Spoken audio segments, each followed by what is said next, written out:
que antes no hacían parte de nosotros, que pero hacen, con el paso del tiempo fuimos aprendiéndolas. que antes no hacían parte de nosotros, pero que con el paso del tiempo fuimos aprendiéndolas. Me gusta esa respuesta, Nicole. Es una buena respuesta, porque efectivamente cuando nosotros hablamos de incorporadas se refiere a eso. La palabra incorporadas está compuesta de dos palabras. Vamos a separarla acá un momento. Fíjense ustedes, incorporadas. ¿Qué significa in en inglés? ¿Eh?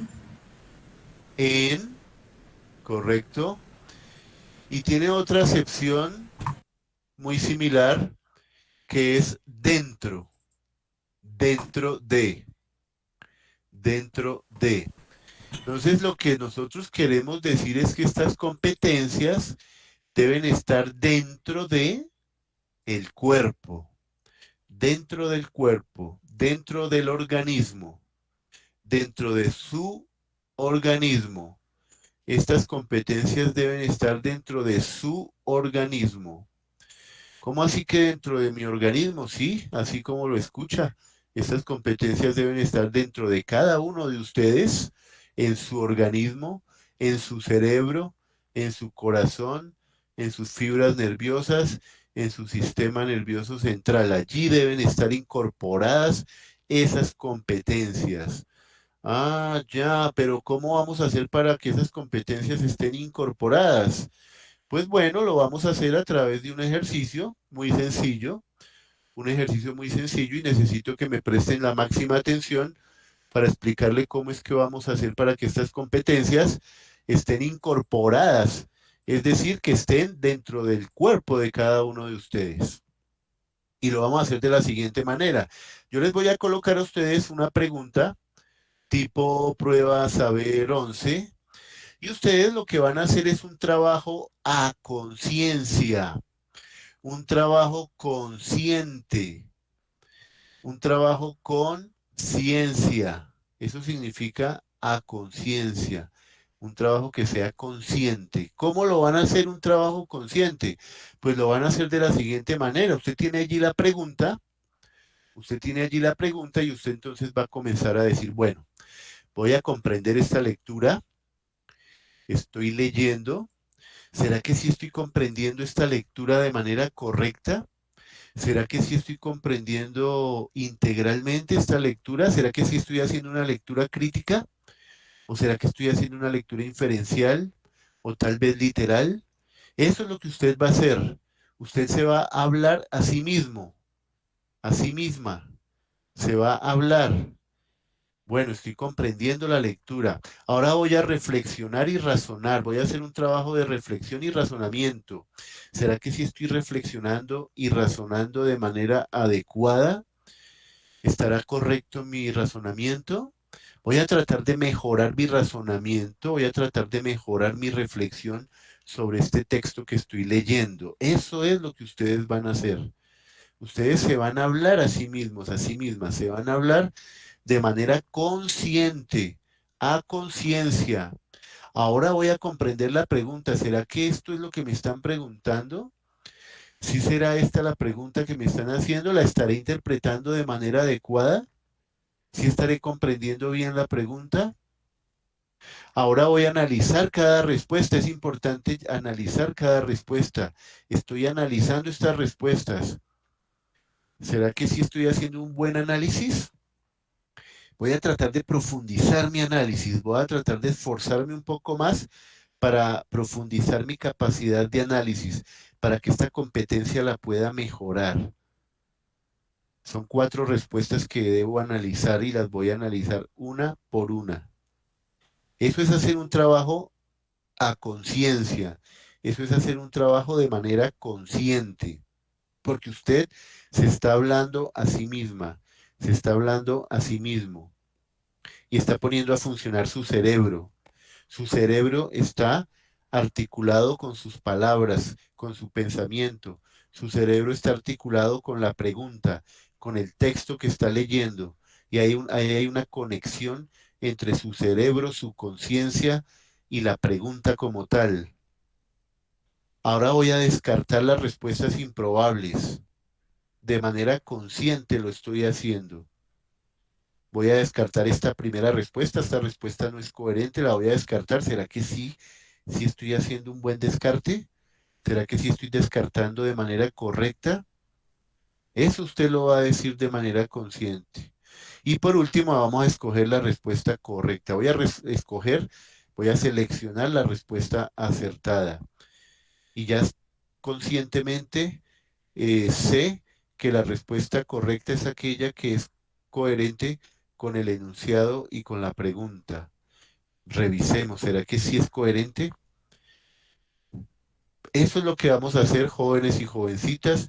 Ese es el trabajo que vamos a hacer para que estas competencias sean incorporadas, para que estén dentro de su organismo. Entonces, ¿qué es lo que va a ocurrir ahí? Lo que va a ocurrir es que con el paso del tiempo, con el paso de los días, con el paso de las semanas, depende de cada uno, y con la práctica, ustedes se van a ir dando cuenta que estas competencias ya están dentro de su organismo. Talk to me. Talk to me. Sergio, ¿ibas a decir algo? Se le activó el micrófono y estaba escuchando allí una música romántica, o no sé, eso parecía. Y entonces lo que estamos diciendo es que con el paso del tiempo, con el paso de las semanas y con la práctica, esas competencias ya van a estar dentro de nuestro organismo. Y cuando ya estén dentro de nuestro organismo, va a ocurrir algo muy importante, y es que esas competencias ya van a comenzar a salir de manera inconsciente. Miren ustedes lo interesante, porque primero hacemos un trabajo a conciencia, primero hacemos un trabajo conscientemente, y cuando ya lo hemos practicado durante días, durante semanas, ahora ya ese trabajo va a salir de manera inconsciente. ¿Por qué? Porque las competencias ya están grabadas en nuestro organismo, y ya no es necesario hacer un trabajo, un esfuerzo consciente, ya no es necesario, sino que esas competencias van a salir de manera inconsciente. Y les voy a colocar un ejemplo. El ejemplo más práctico es la respiración. Ustedes saben qué es la respiración. Ustedes saben que todos los organismos vivos necesitan respirar. Nosotros los seres humanos necesitamos respirar para poder oxigenar nuestra sangre y poder llevar el oxígeno a los diferentes componentes de nuestro organismo. Si no respiramos, pues prácticamente, pues es decir, morimos, porque no podemos vivir sin respirar. Ese es el problema que están enfrentando actualmente las personas que se contagian de COVID-19, que comienzan a presentar dificultades respiratorias y que incluso en algunos momentos pueden llegar a necesitar un respirador artificial o irse a cuidados intensivos, y en el peor de los extremos pues pierden la vida porque no logran resolver el problema de la respiración por los pulmones. Pero fíjense ustedes que cuando nosotros estamos respirando, nosotros respiramos de manera inconsciente. Nosotros respiramos de manera inconsciente, sin pensar. Vamos viviendo y vamos respirando sin pensar que estamos respirando. Solamente cuando hacemos ejercicio y estamos concentrados en la respiración, ahí sí somos conscientes de que estamos respirando. Pero mientras tanto no, mientras estamos viviendo, normalmente la respiración es algo que se hace de manera inconsciente. ¿Por qué? Porque la respiración ya hace parte de nuestro organismo, porque la respiración ya está incorporada. La respiración está incorporada y por eso sale de manera inconsciente. No necesitamos pensar en respirar, sino que respiramos de manera automática. Y lo mismo ocurre con las competencias. Cuando las competencias ya estén incorporadas, esas competencias ya van a salir de manera natural, de manera automática. Ya no necesitamos hacer un trabajo de manera consciente. Bueno, espero que haya sido clara mi instrucción y mi explicación. Entonces lo que vamos a hacer ahora es comenzar a practicar. Les voy a colocar una pregunta para que ustedes comiencen a hacer ese trabajo de manera consciente. Si alguien tiene alguna pregunta, una duda o no entiende alguna parte de la presentación, activa el micrófono y hace la pregunta. Bueno, entonces voy a colocarles aquí la pregunta para que hagamos ese trabajo de manera consciente. Entonces, aquí está la pregunta. Entonces, lo que ustedes van a hacer es lo que les acabo de explicar. Van a hacer un trabajo a conciencia, mirando cada una de estas competencias. Recuerden que ustedes van a hablar consigo mismos, con ustedes mismas, van a hablarse a sí mismos, a sí mismas acerca de estas competencias para resolver esta pregunta y van a hacer un trabajo entonces a conciencia. Aquí lo más importante no es quién es el más rápido, quién es la más veloz, quién es el que llega primero, no. Acá lo más importante, ni siquiera lo más importante es que responda de manera correcta. Aquí lo más importante es hacer el ejercicio de manera consciente. Eso es lo más importante. Entonces, ahí está la primera pregunta, máxima concentración, máxima atención y cerebro a la obra.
Profe, disculpe, ponemos la respuesta que tengamos en el chat. Sí, señor, exactamente. Cuando tengan la respuesta correcta y cuando hayan hecho el ejercicio de manera consciente, entonces la colocan ahí en el chat.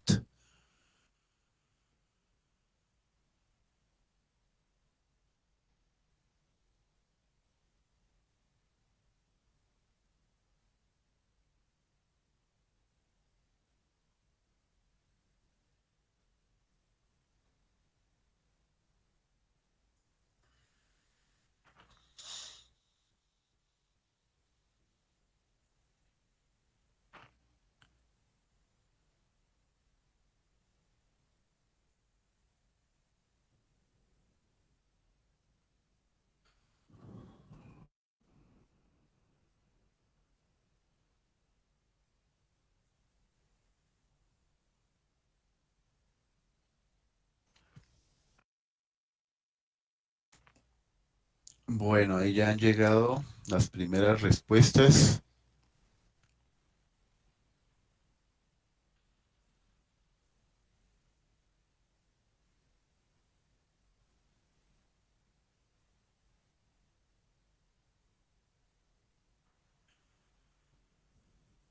Diecisiete.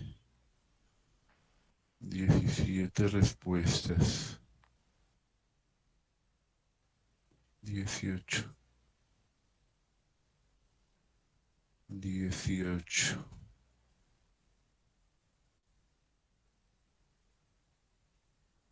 19.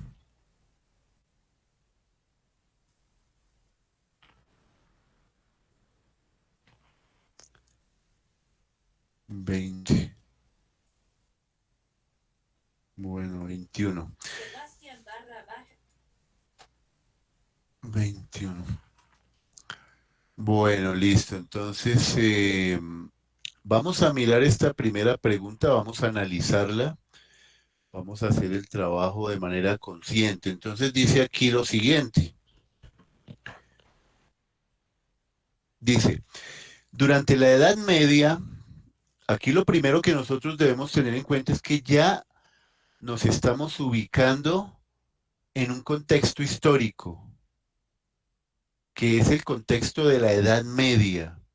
Ustedes saben que la Edad Media fue un periodo en la historia, especialmente en Europa, la época de la Edad Media. ¿Alguien recuerda cuándo comenzó la Edad Media?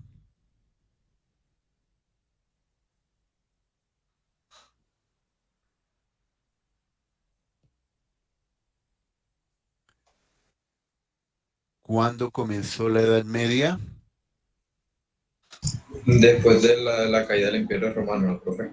Exactamente, sí, Andrés, muy bien. La Edad Media comienza cuando se termina el Imperio Romano, se acaba el Imperio Romano. Recuerden ustedes ese Imperio Romano que fue un imperio superpoderosísimo. Fue tan poderoso ese imperio que alcanzó a cubrir espacio geográfico de 3 continentes: Europa, Asia y África. Y era un imperio que tenía el ejército más poderoso de la época. Y todos decían que el imperio romano iba a ser eterno, que nunca se iba a terminar. Y sin embargo el imperio romano se acabó. La corrupción que había en el imperio romano en esa época era impresionante. La pobreza, la desigualdad, la miseria, terrible. La crisis económica que vivía el imperio, mejor dicho, y los conflictos que habían tanto al interior del imperio como con otros grupos extranjeros, hasta que el imperio finalmente cayó el imperio y comenzó la Edad Media en el año 476, o sea que estamos hablando del siglo quinto. En el siglo quinto comenzó la Edad Media. ¿Y cuándo terminó la Edad Media?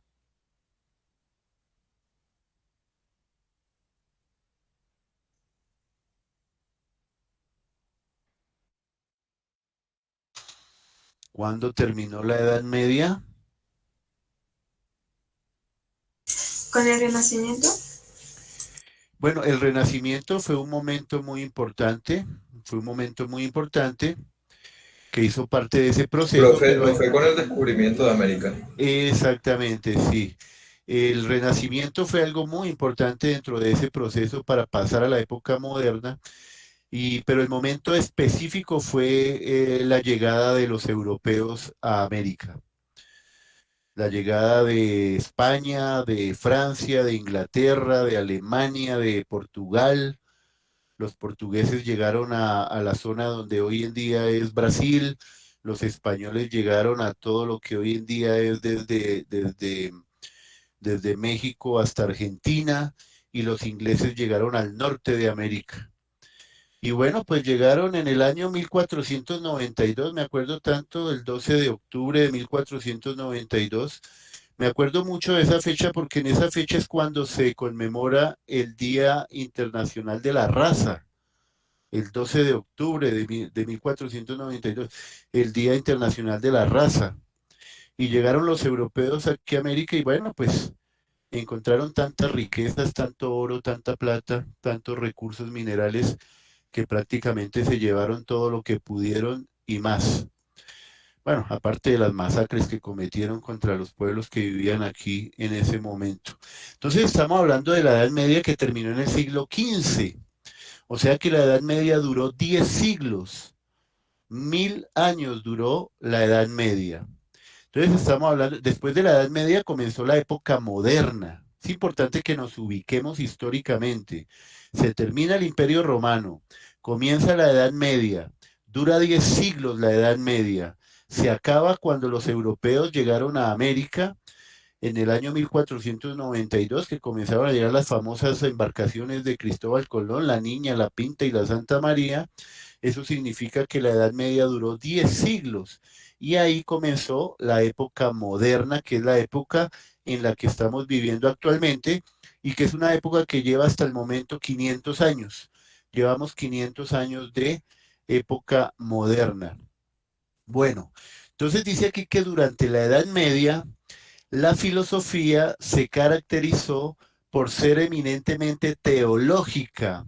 Aquí ya hay una idea que es fundamental y es que la teología era la que tenía el dominio, la que tenía el poder durante la época de la Edad Media. La filosofía no tenía el poder, la filosofía se encontraba subordinada, la filosofía se encontraba sometida a la teología. La que tenía el poder era la iglesia católica, apostólica y romana. Fue la que tuvo el poder durante la Edad Media, junto con la monarquía, junto con los reyes, los condes, los duques, los eh, marqueses, etcétera, etcétera. Bueno, entonces por eso dice aquí que durante la Edad Media la filosofía se caracterizó por ser eminentemente teológica en virtud del dominio de la fe. El dominio de la fe era lo que prevalecía en ese momento. ¿Qué es la fe? Alguien que por favor me diga qué es la fe. La creencia en un Dios supremo, ¿no, profe? La creencia Según en un la, Dios. ¿Qué dice Sergio? Repites, por favor. según la Biblia es la esperanza de lo que se espera y la convicción de lo que no se ve. Exactamente, muy bien. Entonces ahí tenemos dos definiciones que son también complementarias. Entonces la fe es una creencia en algo que no se ve, en algo que no podemos ver.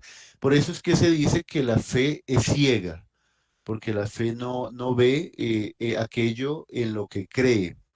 Bueno, entonces dice que aquí que lo que predominaba en la Edad Media era el dominio de la fe en la existencia del hombre que delimitó la trayectoria de su vida como tránsito a una vida sobrenatural. Aquí esto es muy importante porque en esa época la gente creía que los seres humanos cuando morían tenían un tránsito a una vida sobrenatural. Y se pensaba que una vez la persona fallecía, entonces se iba a la vida sobrenatural. Se podía ir para el cielo si se había comportado de manera adecuada o por el contrario, si no se había comportado bien, si había cometido muchos pecados, se podía ir para el infierno. Entonces, esas eran las creencias de esa época. Incluso recuerdo mucho a ese famoso escritor de la Edad Media, un escritor muy importante que yo sé que ustedes conocen porque este tema se trabaja en bachillerato, un famoso escritor italiano él, filósofo también. Escribió varios libros, pero hay un libro especial que él escribió donde describe cómo es el infierno. ¿Alguien sabe cuál es ese libro? La divina. La Divina Comedia. Exactamente, la Divina Comedia de Dante Alighieri, famoso escritor italiano, Dante Alighieri. Y resulta que Dante Alighieri describe en su libro cómo es el infierno. Y él explica que el infierno está conformado por 9 círculos del infierno. Y son los que se conocen como los círculos infernales. Y cada uno de esos círculos, eh, eh, en cada uno de esos círculos van a parar aquellas personas que han cometido pues los diferentes pecados. Las personas que han cometido los más gravísimos pecados se van al último círculo del infierno, al círculo 9, al noveno círculo. Y aquellas personas que han cometido los pecados un poco más veniales, más suaves, que no son pecados tan graves, pues van a parar a los primeros círculos del infierno. Entonces, no sé si alguien recuerda quién estaba en el último círculo del infierno, en el noveno círculo del infierno, ¿quién estaba? Judas, profe, Lucifer y había otra persona, pero en este momento no recuerdo quién. Exactamente, allá estaba Judas Iscariote que cometió el pecado de vender al Hijo de Dios a cambio de unas monedas de oro, traición, el pecado de traicionar a Jesús, y fue a parar al noveno círculo del infierno, y ahí estaba acompañado por Satanás, el pobre Judas. Digo el pobre Judas porque pues imagínense ustedes que allá en el noveno círculo del infierno había un pozo lleno de estiércol, y el castigo que le habían dictaminado a Judas por toda la eternidad era permanecer en ese pozo de estiércol hasta el cuello. Y había unos momentos donde Satanás cogía al pobre Judas de sus pies, lo tomaba por sus pies y le daba la vuelta y lo metía de cabeza entre ese pozo infernal. Así que esa era el castigo del pobre Judas Iscariote.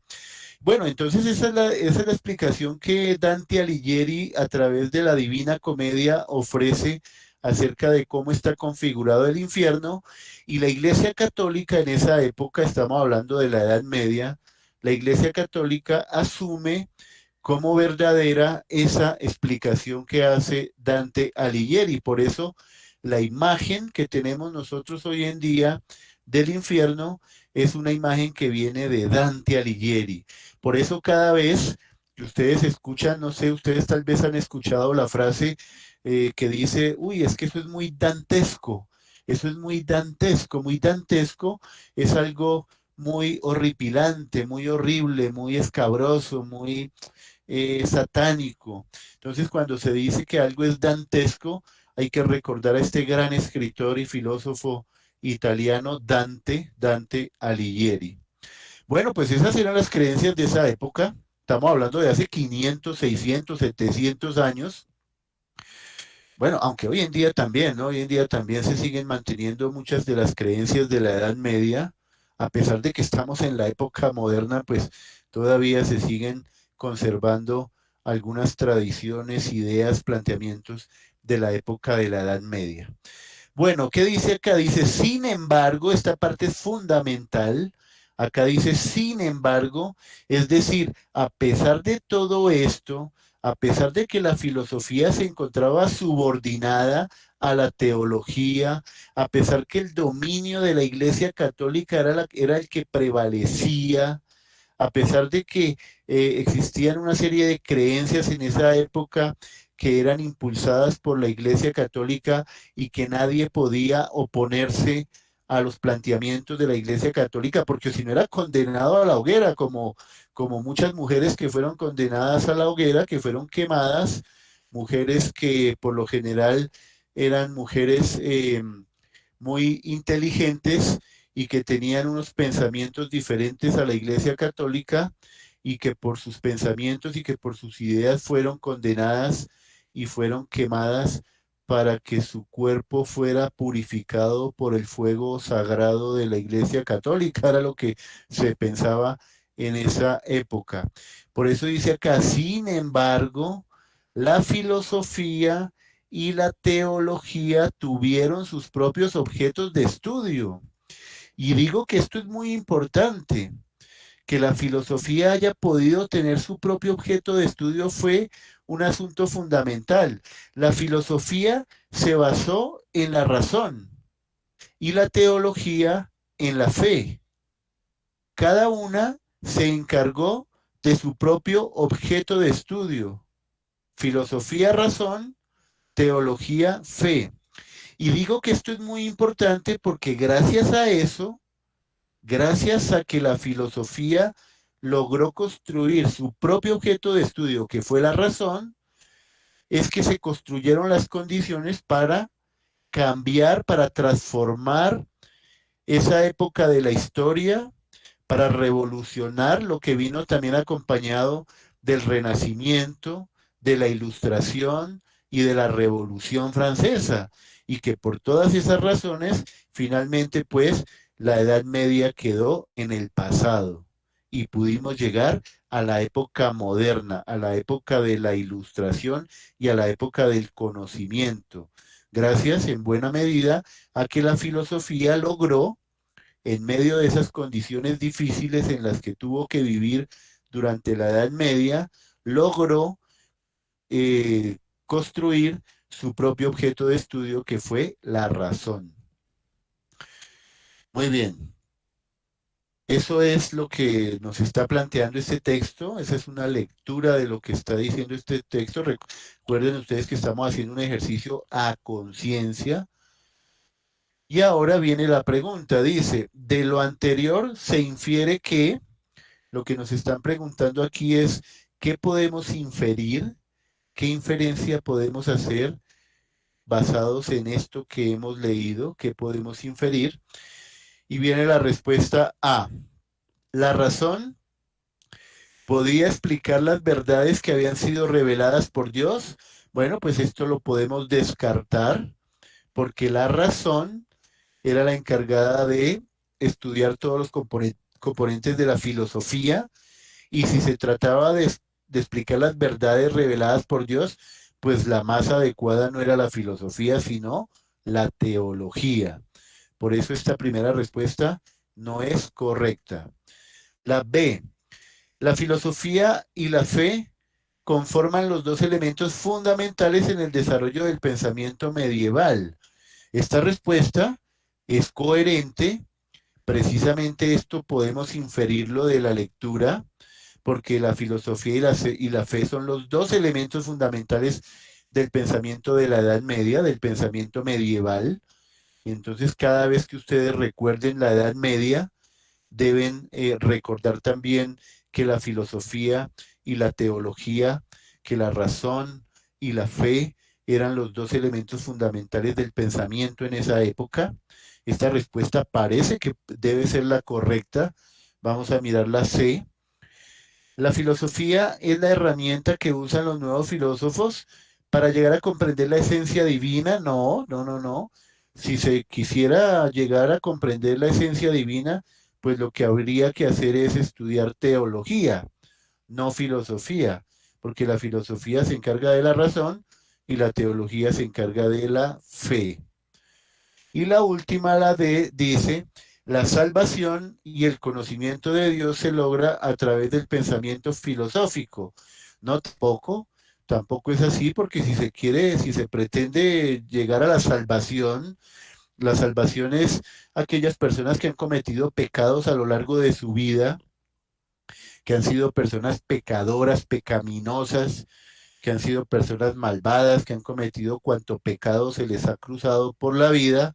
Pues esas personas buscan la salvación, y para poderse salvar pues necesitan no el pensamiento filosófico, sino necesitan es de la teología. Y muy bien dice por ahí el dicho que el que peca y reza empata. Entonces, si usted cometió un pecado, pues vaya y rece, confiésese, y de esa manera está empatando.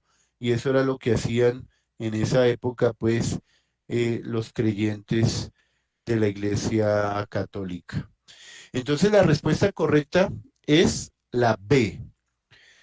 Pero más allá de eso, lo importante es el trabajo que estamos haciendo y el ejercicio que estamos haciendo a conciencia. ¿Para qué? Para que las competencias de las que hemos venido hablando, aquí las coloco, ¿dónde están las competencias? Puedan ser incorporadas. Eso es lo que estamos buscando. Incorporar las competencias dentro de nuestro organismo. Muy bien. Entonces vamos a seguir haciendo exactamente ese mismo ejercicio. Voy a colocarles otra pregunta y ustedes van a hacer exactamente el mismo ejercicio que acabamos de hacer. Ahí está la nueva pregunta.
Bueno, ahí están llegando ya las respuestas.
Bueno, bueno, bueno.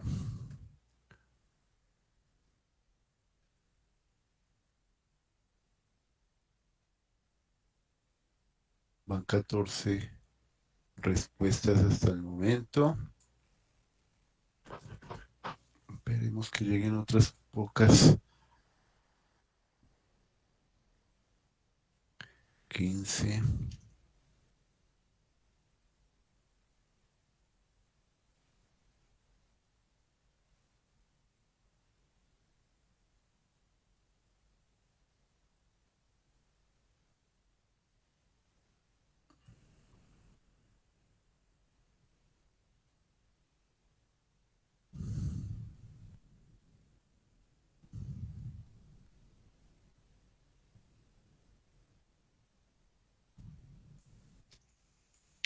Dieciséis.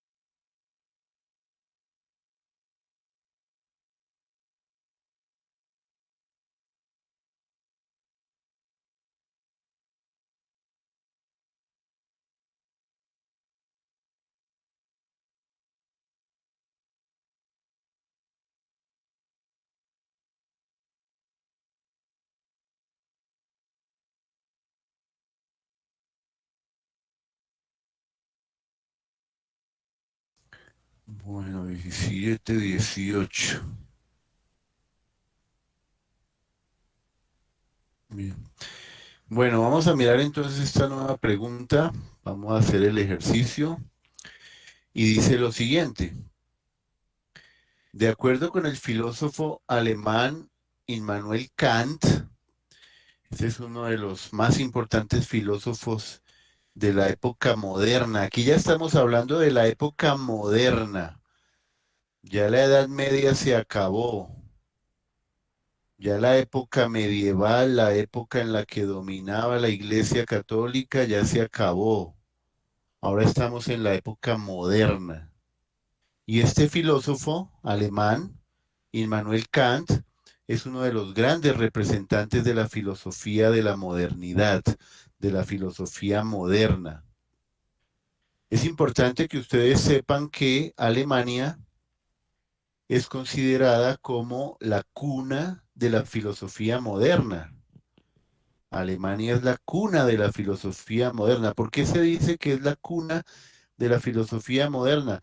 Porque allá en Alemania fue donde nacieron aquellos personajes que se convertirían en los fundadores de la filosofía de la modernidad, los fundadores de la filosofía moderna. Así como Grecia.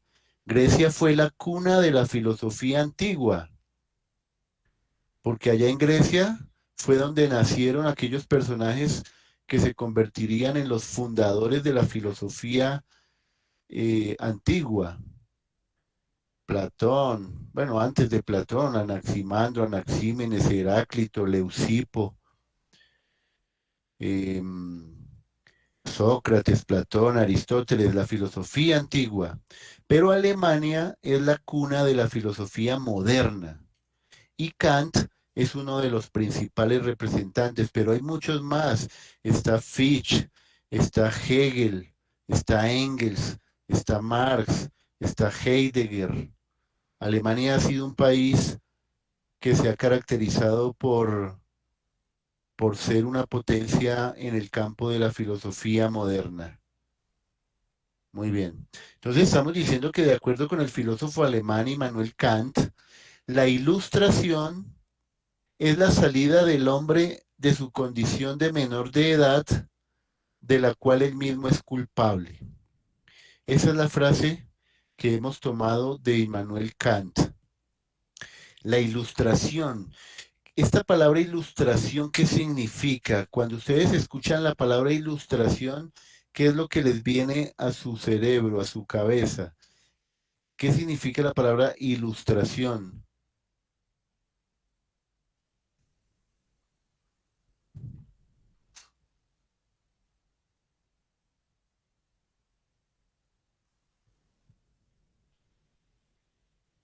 Como crear. Crear, bueno, tiene que ver con la creación, con la creatividad. ¿Qué otra cosa se les ocurre cuando escuchan la palabra ilustración? ¿Qué significa? Luz. Luz, muy bien. Angie, luz. Muy bien, esa es una buena definición también. Porque de hecho la palabra ilustración tiene una raíz que es la palabra luz. Ilustración viene de luz. Y luz es lo contrario de la oscuridad. La luz se opone a la oscuridad. La época moderna es una época ilustrada, es una época de luz, diferente a la Edad Media, porque recuerden que la Edad Media ha sido considerada como una época de oscuridad, como una época oscurantista, oscurantista, porque se prohibía el conocimiento, se prohibía la ciencia. A propósito de eso, les recomiendo un libro escrito por un italiano también, a propósito, pero es más moderno, Umberto Eco. Umberto Eco escribió un libro que se llama El nombre de la rosa. El nombre de la rosa. Y hay una película también, si alguien quiere buscar la película, la puede ver, El nombre de la rosa, que es una película sobre la Edad Media y sobre la forma como prohibían la lectura y habían libros prohibidos para quien esté interesado en ese tema. Muy interesante. Entonces aquí estamos hablando desde la luz, de una época de luz, que es la época moderna, y contrario a la época de la oscuridad, a la época del oscurantismo, que fue la Edad Media. Entonces aquí ya sabemos que estamos hablando de la época moderna cuando hablamos de la ilustración. La ilustración es la salida del hombre de su condición de menor de edad. Eso es lo que nos está diciendo Kant, que la ilustración es la salida del hombre de su condición de menor de edad. Esto significa que el ser humano se encuentra en una condición de menor de edad. ¿Por qué? Porque el ser humano no se ha ilustrado, porque el ser humano no ha accedido a la ciencia, a la filosofía, al conocimiento. No ha tenido oportunidad de acercarse al conocimiento, a la ciencia y a la filosofía, y por eso se considera menor de edad. ¿Por qué? Porque una persona que no se ha acercado a la ciencia, que no se ha acercado a la filosofía y al conocimiento, es una persona que no piensa por sí misma. Es una persona que no tiene la posibilidad de pensar por su propia cuenta. Es una persona que espera que otros piensen por él o por ella. Es una persona que no está ilustrada y que por tanto está siempre esperando que otras personas piensen por él o por ella, o que otras personas tomen las decisiones por él o por ella. No tiene la facultad para decidir por sí mismo y para pensar por sí mismo, porque es considerado un menor de edad, porque no se ha ilustrado, porque no ha conocido la ciencia, la filosofía y el conocimiento. Que otros piensen por mí, que el presidente piense por mí, que el presidente tome decisiones por mí, que el alcalde decida por nosotros, que lo que diga el papa o el cura o el sacerdote, que él piense por nosotros. Eso es ser menor de edad, no pensar por sí mismo, no tomar decisiones por su propia cuenta, sino esperar a que otros lo hagan por mí. Por eso dice Kant, la ilustración es la salida del hombre de su condición de menor de edad, de la cual él mismo es culpable. El mismo ser humano es culpable por permanecer en esa condición de minoría de edad, por no ilustrarse, por no acceder al conocimiento, a la ciencia y a la filosofía. Por eso es culpable. ¿Por qué? Dice Kant, porque le da pereza. No lo dice acá, pero sí lo dice en un texto, a propósito, un texto que yo les dejé publicado ahí en la plataforma del grupo educativo 5. Ahí les dejé publicado un texto de Immanuel Kant. Espero que lo hayan descargado y espero sobre todo que lo lean. Es un texto de 5 o 6 páginas, muy interesante, muy sencillo, sobre el tema de la ilustración, sobre el tema de la modernidad, para que ustedes lo lean. Y en ese texto, Kant dice que el ser humano es culpable por no ilustrarse, porque le da pereza, porque le da temor. Imagínense ustedes, le da temor. Hay personas que le tienen miedo a la ciencia. Hay personas que le tienen miedo a las vacunas. Hay personas que le tienen miedo a los inventos y a los avances científicos. Hay personas que le temen a la filosofía, que le temen al conocimiento. Prefieren seguir pensando en sus creencias, en sus mitos, en sus ideas, pero no acceden a la ciencia, al conocimiento y a la filosofía. Por eso Kant, este importante filósofo alemán de la modernidad, nos dice que la ilustración es la salida del hombre de su condición de menor de edad, de la cual él mismo es culpable. Ilústrense, accedan a la ciencia, accedan al conocimiento y a la filosofía para que dejen de ser culpables de esa minoría de edad.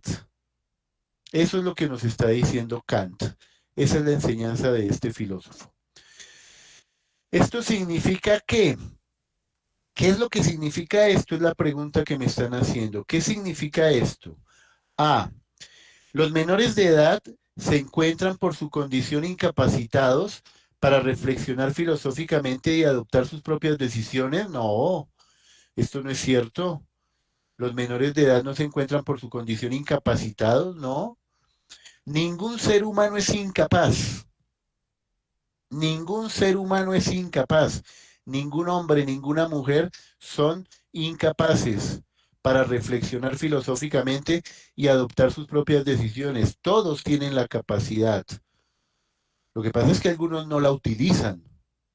Algunos no acceden a la ciencia, a la filosofía, etcétera, y por eso no aprovechan esa capacidad. Y el hecho de que sean menores de edad no significa que por su condición sean incapacitados. De hecho, yo conozco muchas personas que son menores de edad en años, son menores de edad en años y tienen muchísimas capacidades para pensar científicamente, para pensar filosóficamente. Niños, no sé si ustedes, los que estén interesados, pueden buscar por YouTube los niños, por ejemplo, los niños del Instituto Merani. Por ejemplo, pueden buscar los niños del Instituto Merani y ustedes van a encontrar allí niños de 7, 8 años, 9 años, que tienen unas capacidades impresionantes, son niños superdotados, que son unos niños que te hablan de ciencia, te hablan de filosofía, te hablan de ciencia política, te hablan de economía, te hablan de antropología, etcétera, etcétera, y tienen unas capacidades superdotadas. Bueno, entonces esta respuesta pues obviamente debe ser descartada. Vamos con la B. La ilustración solamente puede alcanzarse cuando logramos con esfuerzo la iluminación suficiente en términos conceptuales. Bueno, pues la respuesta no está mal, digámoslo. No me convence mucho porque aquí es un poco redundante, dice la ilustración, la iluminación. Sin embargo, tiene razón cuando dice que solamente puede alcanzarse con esfuerzo.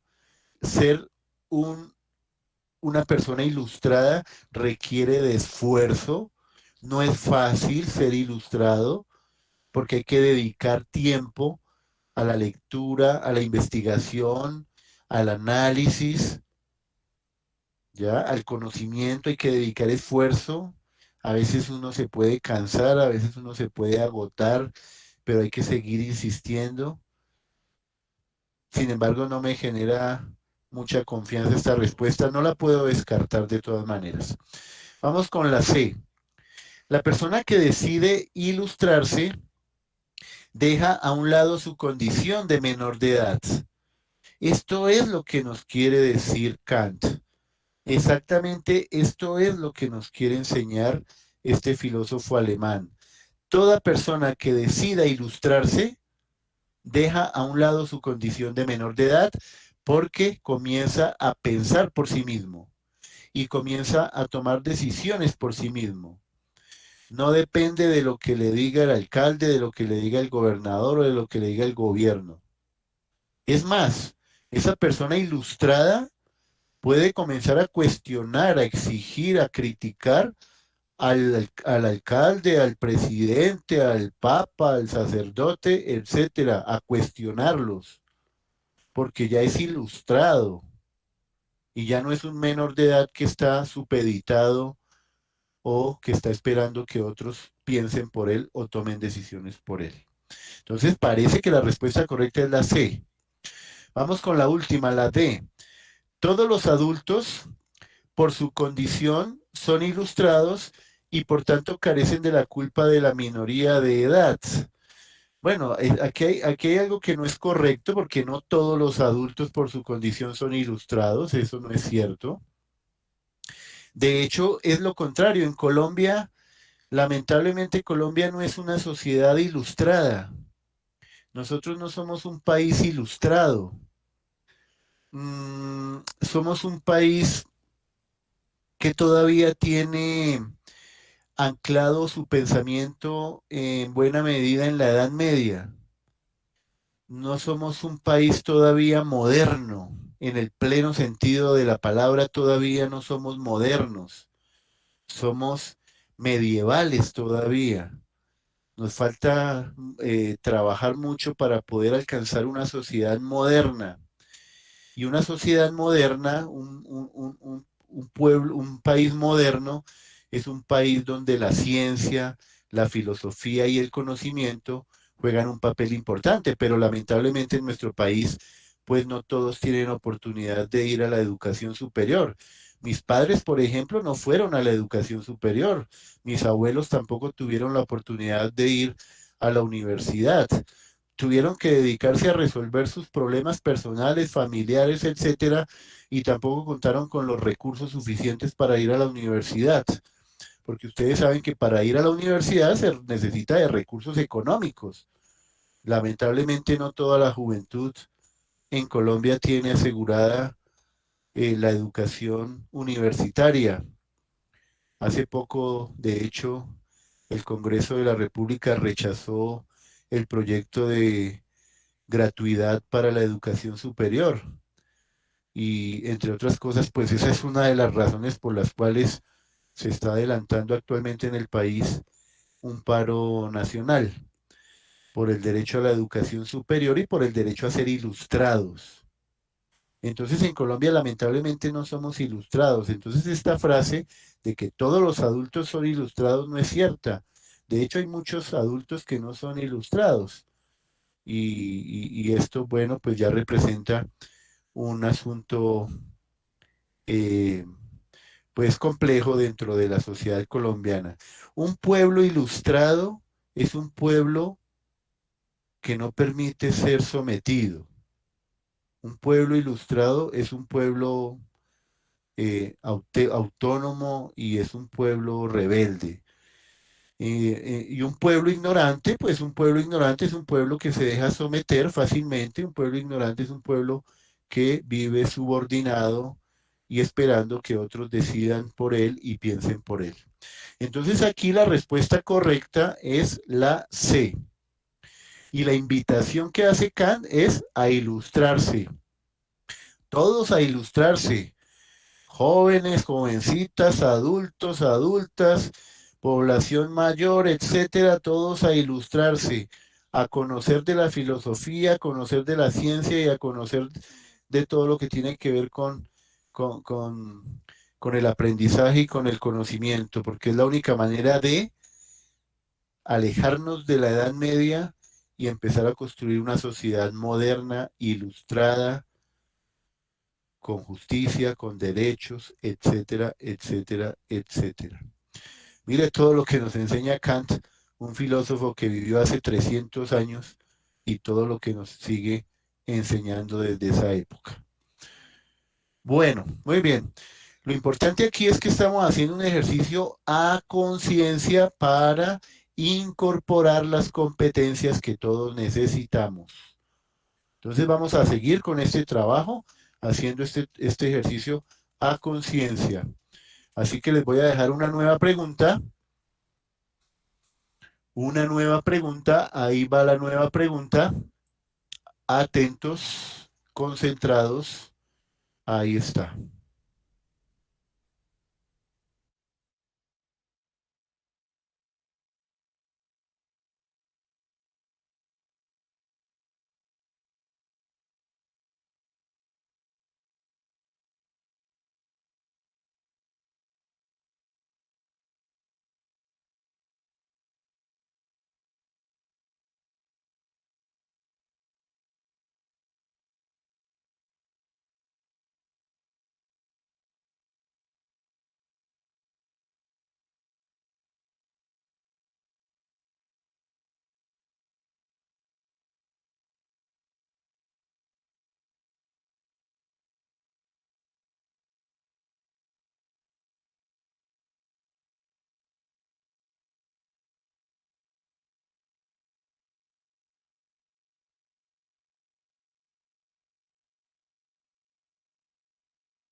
Profesor, ya creo que puede pasar a la pregunta.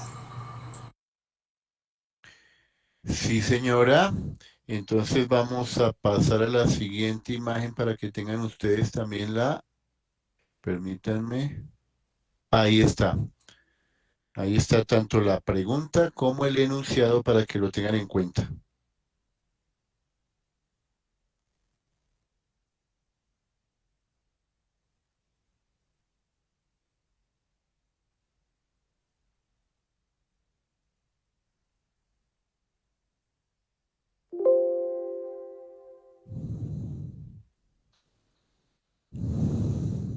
Profe, ¿puede ablandar un poco la pantalla? Agrandar un poco la pantalla. Eh, Es es que, darle zoom sí, sí, ahí sí, en PowerPoint pero la verdad es que aquí a esta o a o a las a respuestas. las respuestas. Listo, espérame un segundito. Vamos a ampliar aquí un poquito. Pero entonces,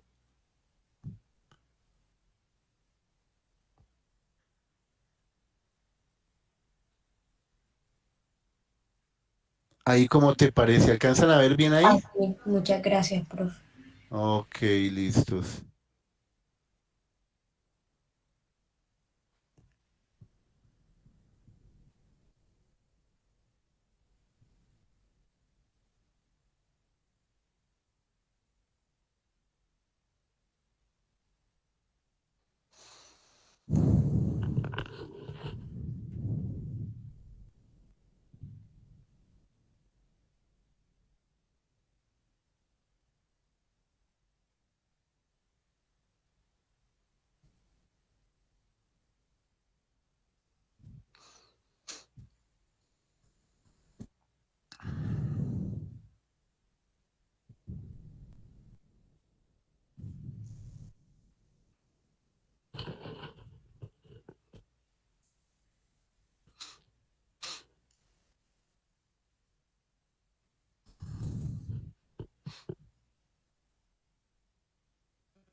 14.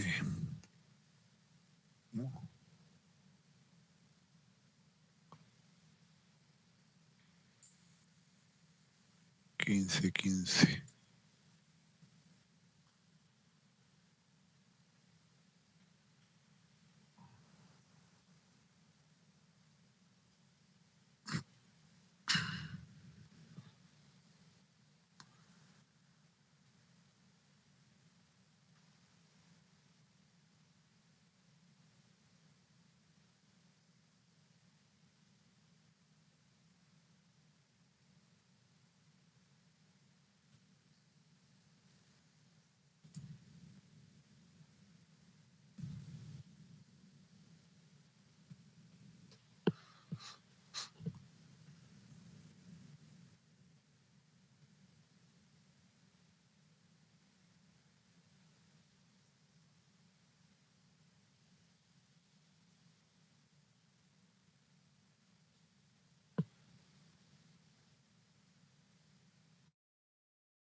No te entendí.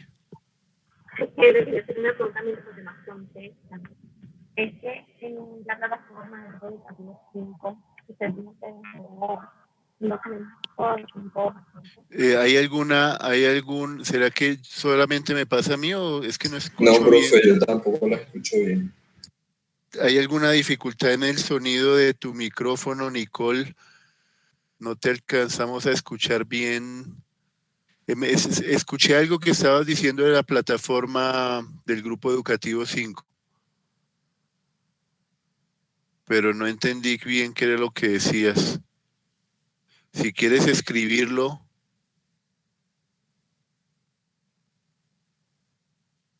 porque parece que hay una dificultad en el audio.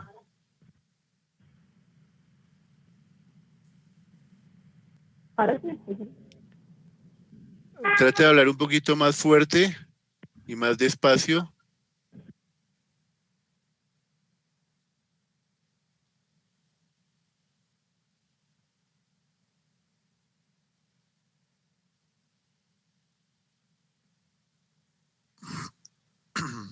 Que quería hacerle una pregunta. Una pregunta. Mientras los demás contestan. Es que usted ahorita dijo que ha dejado en la plataforma de Educativo 5 un documento de 5 hojas, pero ya no me aparece su clase. Nada más me parece el entrenamiento que viene después de hacerlo. A ver, creo que te alcancé a entender un poco y es que ya no puedes ver el texto que dejé publicado en la plataforma, ¿es eso? Ya. Y entonces, no sé de qué manera podría hacerte llegar ese texto. Déjame. No me sale la clase. ¿Cómo? No me sale la clase. ¿No te sale la clase? Ah, caray, es que creo que la desactivan cuando comienza la clase virtual, se desactiva en la plataforma. Entonces creo que ninguno la puede ver en este momento. Yo no sé si hay alguna manera aquí de enviar un adjunto por esta plataforma de Meet, pero nunca he visto, no conozco. Profesor, ¿y si se le envía por correo electrónico? Sí, esa puede ser una opción. Esa puede ser una opción, se la envío al correo electrónico.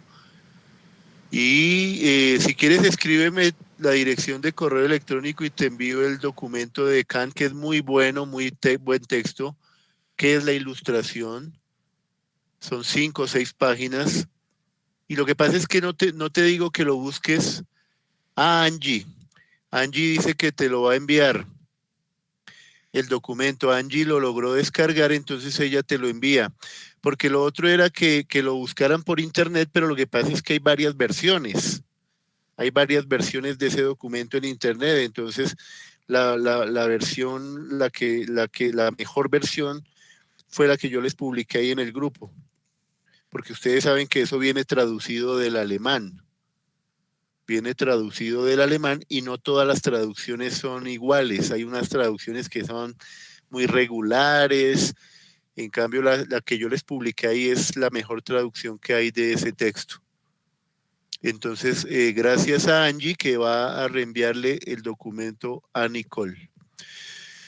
Bueno, muy bien. Entonces vamos a mirar esta última pregunta. Aquí está. Dice lo siguiente. Dice, la historia, al igual que el conocimiento, vamos a ampliar un poquito aquí para que todos puedan ver mejor, incluyéndome yo también. Ahí está. La historia, al igual que el conocimiento, o sea, aquí ya estamos hablando de dos cosas, de la historia y estamos hablando del conocimiento. Y los están comparando la historia con el conocimiento. Están diciendo que la historia, al igual que el conocimiento, no puede encontrar jamás su remate definitivo. Esto significa que la historia no puede encontrar jamás su remate definitivo. Es decir, que siempre habrá algo más.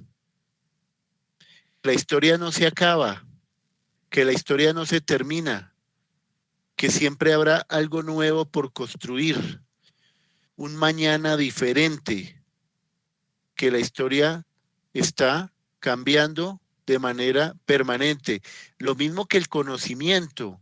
El conocimiento tampoco puede encontrar jamás su remate definitivo. El conocimiento no puede encontrar un final. No existe un final para el conocimiento, porque siempre habrá algo nuevo por descubrir, algo nuevo por conocer. Esto es lo que nos están diciendo. La historia, al igual que el conocimiento, no puede encontrar jamás su remate definitivo en un estado ideal perfecto de la humanidad. Una sociedad perfecta, un estado perfecto, son cosas que solo pueden existir en la imaginación. Solo pueden existir en la imaginación. Una sociedad perfecta, un estado perfecto, solo en la imaginación, porque en la realidad no.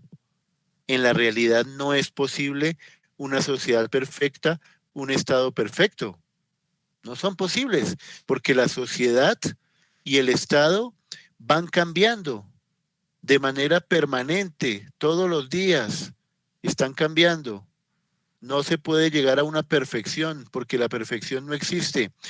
Yo a veces escucho a las personas decir que ellos siempre buscan la perfección, ¿verdad? Hay personas que dicen que buscan la perfección. Y bueno, pues a mí me parece que eso está bien. Buscar la perfección me parece que está bien porque esas personas que buscan la perfección siempre tienen la posibilidad de mejorar. Y desde esa perspectiva me parece que está bien. Pero la perfección no existe. No existe. Jamás podremos llegar a una perfección absoluta. Imagínense ustedes que lográramos hipotéticamente construir una sociedad perfecta, que lográramos tener una sociedad perfecta. ¿Qué ocurriría en ese momento? Pues lo primero que ocurriría es que a partir de ese momento ya nadie podría decir, ni pensar, ni hacer nada. Nadie podría moverse siquiera, porque cualquier movimiento, por pequeño que fuera, alteraría, modificaría esa perfección. Entonces, desde el punto de vista de la lógica y de la filosofía, la perfección no existe. Por eso dice que solamente pueden existir en la imaginación. Por el contrario, dice, por el contrario, todos los estadios históricos, cuando habla de estadios, no se refiere al lugar donde se juega el campeonato de fútbol. No, se refiere a todas las etapas de la historia. Todos los estadios históricos que se suceden, que van sucediendo, no son más que otras tantas fases transitorias. Esto es muy importante porque lo que nos está diciendo acá es que todas las épocas de la historia son transitorias, es decir, que viven durante un tiempo determinado, no son eternas, no son eternas. Por ejemplo, piensen ustedes en la época primitiva. La época primitiva no fue eterna, fue una época transitoria. Se acabó la época primitiva cuando llegaron las primeras civilizaciones. Recuerden ustedes la civilización de la Mesopotamia, la civilización china, la civilización egipcia, ¿cierto? Las primeras civilizaciones fueron las que reemplazaron a la época primitiva. Y esas civilizaciones también fueron transitorias, no fueron eternas, porque allí luego llegó el Imperio Romano. Y el Imperio Romano fue otra fase histórica transitoria porque también se acabó el Imperio Romano y llegó la Edad Media, como lo hemos visto hace un rato. Llegó la Edad Media, que fue otra fase también transitoria. Significa que duró un tiempo determinado, que no va para toda la eternidad, no.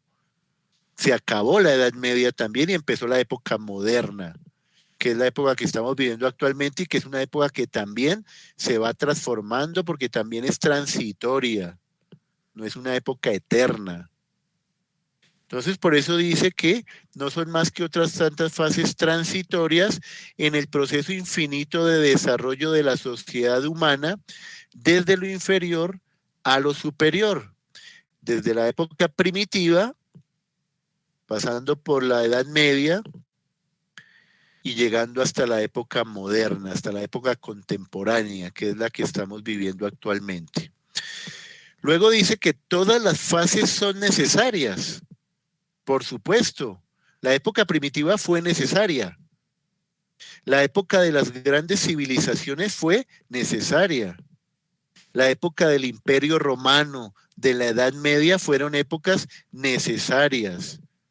Y lo mismo la época moderna que estamos viviendo actualmente es una fase necesaria y por tanto legítimas para la época y para las condiciones que las engendran.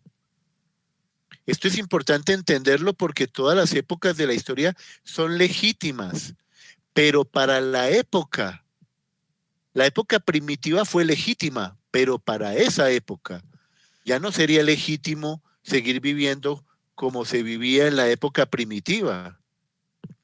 O ya no sería legítimo seguir viviendo como se vivía en la Edad Media o como se pensaba en la Edad Media. La Edad Media fue legítima, pero para su propia época. Ya para la época actual ya no es legítimo. ¿Qué dice más adelante? Dice legítimas para la época y para las condiciones que las engendran, pero todas caducan. Estamos hablando de las fases históricas, de las épocas de la historia. Todas caducan. ¿Qué significan caducan? Alguien que me diga qué significa caducan. Que se ven. ¿Perdón? Que se ven. Caducar, dejar de ser, terminar, dejar de existir, morir. Caducar es morir, caducar es dejar de existir, caducar es terminar, ¿cierto? Todas terminan, todas las épocas de la historia caducan, terminan, se acaban, mueren. Así como la época primitiva, así como la Edad Media, todas las épocas mueren, caducan y pierden su razón de ser. Ya no tiene razón de ser, ya no tiene sentido seguir viviendo en la Edad Media. Es que de hecho por ejemplo, la época que estamos viviendo actualmente, la época que vivimos actualmente también está caducando, también va a dejar de existir porque está perdiendo su razón de ser. Ya no tiene sentido seguir viviendo en una sociedad que ha perdido su razón de ser y que está caducando porque no logra responder a las necesidades de la población. Por eso la época histórica que estamos viviendo actualmente también está cambiando y se está transformando. Pierde su razón de ser al surgir condiciones nuevas y superiores. Por eso es que van cambiando, porque surgen condiciones nuevas y superiores. ¿O por qué creen ustedes que se acabó la época primitiva? Porque surgieron condiciones nuevas y superiores, que fueron las primeras civilizaciones. ¿O por qué creen ustedes que se acabó la Edad Media? Porque surgieron condiciones nuevas y superiores. La época moderna, que terminó cambiando la Edad Media. ¿Y por qué creen ustedes que está cambiando la época actual? Pues porque están surgiendo condiciones nuevas y superiores que van madurando poco a poco en su propio seno.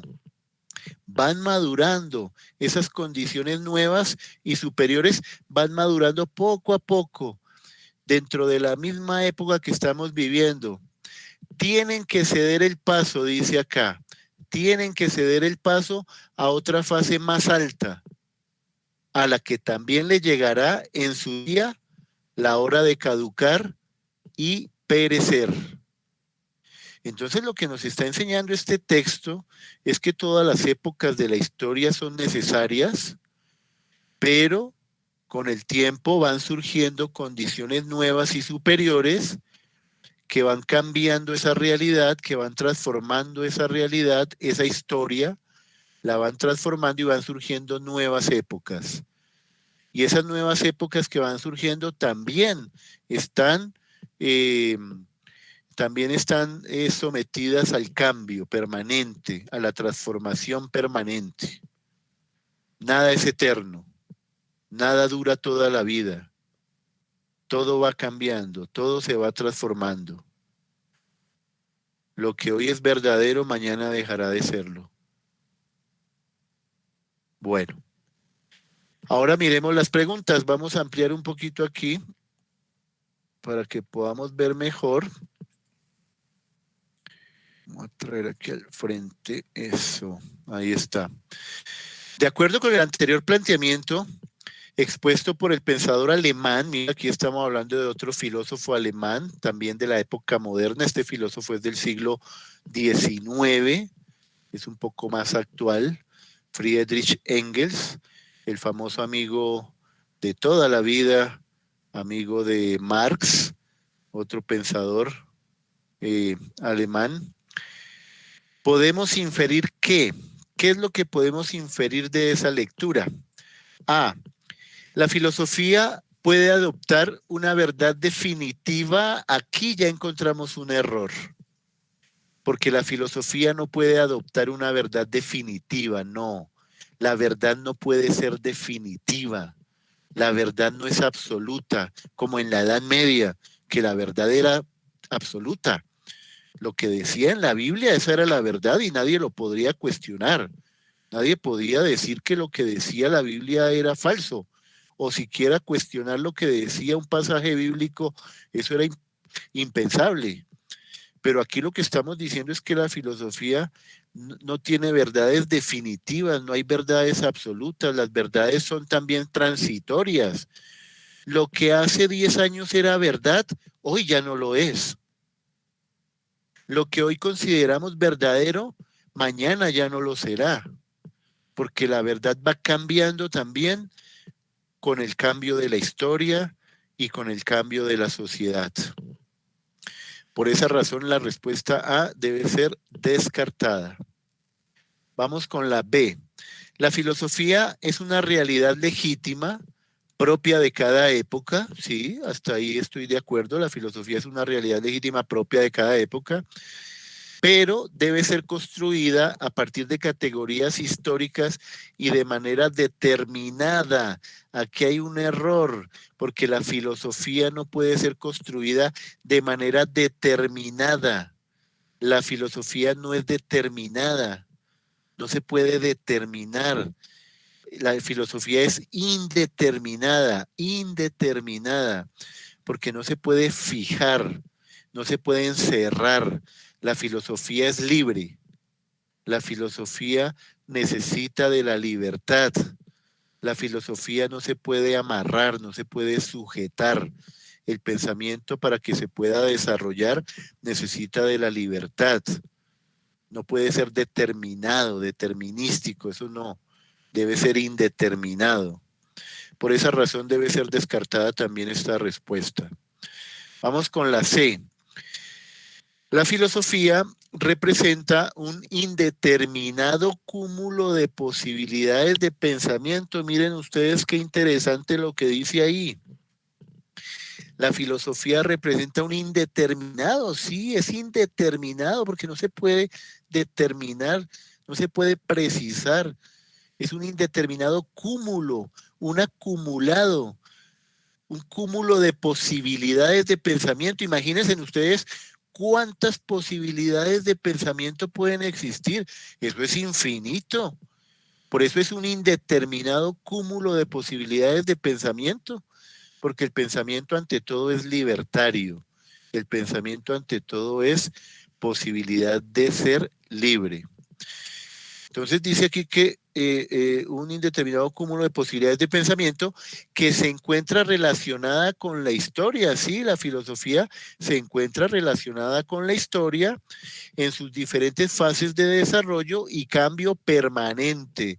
Esta respuesta es absolutamente coherente tanto con el enunciado como con la pregunta, y seguramente esta va a ser la respuesta correcta. Vamos a mirar la última, la D.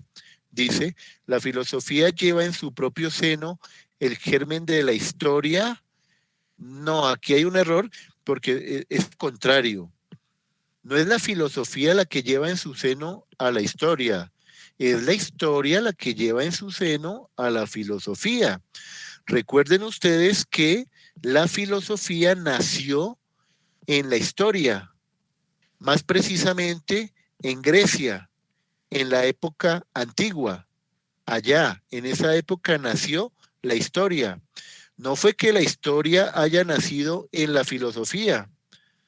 No, es al contrario, la filosofía nace dentro de la historia.